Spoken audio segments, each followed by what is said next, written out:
and I'm singing just for you, covered in sequins.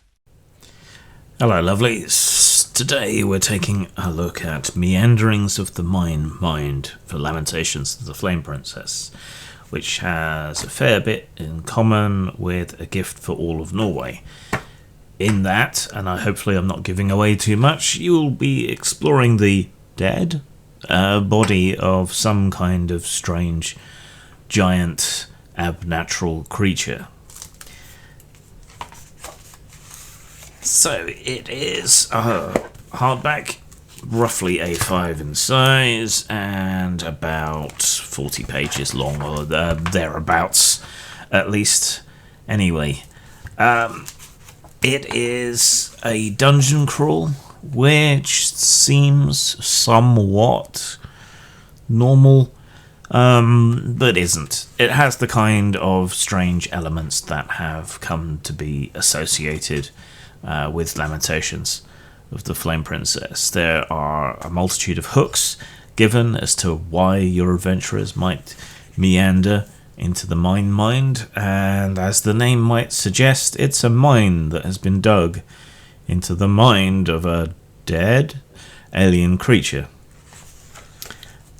However, as you explore the corpse of this creature and perhaps put paid to a mining dispute that's going on, you start to be affected by the mind, its memories, your own mind, your own memories get mixed up. There are elements of time projection or time travel, both the future and the past, which you might find interesting or deadly or dangerous or difficult. And eventually you will resolve the strangeness that is occurring in this place one way or another. It's a silver mine, but the silver is the nervous tissue and what's left of the mind of the creature, and what remains of its immune system is ongoing. Its brain is dying but not dead, and there are various carrion creatures also having an effect upon the creature. And it can end disastrously badly or somewhat badly, depending on the actions of your adventurers. I feel like I should have more to say about it, but I don't really. I mean, it's bigger and longer than A Gift for All of Norway, but I think that A Gift for All of Norway did it better and more concisely. I don't think enough was necessarily made of the alienness of the mind and the effects and so on that it had. You could have gone more surreal, even in a way that Temple of the Worm did with its dimensions and time elements. It wasn't quite ambitious enough in its execution, I think, for what it is. It's there's a level of expectation when it comes to Lamentations products. It fell short of that, not by much, but just by a little bit, just by enough for it to be noticeable, at least noticeable to a jaded old grognard like me, I suppose. In terms of style, it's very nicely presented. It's gone for the quality art rather than the more naive outsider art that you see in some Lamentations products and some OSR products as well. So yeah, it's nicely enough presented. The use of colour is very subtle, which kind of hints to the darkness in the mines. It's well laid out. It's a nice object. There's nothing wrong with it, and for a small press, Lamentations almost always does very good presentation. So 4 out of 5 for style. In terms of substance,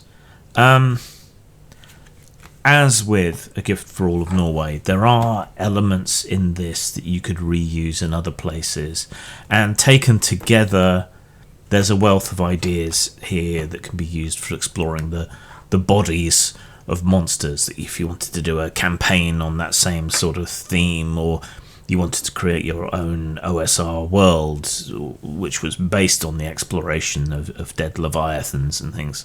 So similar ideas, slightly different spins, and stuff between the two that you could use to spin off a campaign. But there's not a tremendous amount that is reusable in other games, or that you can transfer. I mean, that's always the problem with adventures, as I have been belabouring throughout these reviews.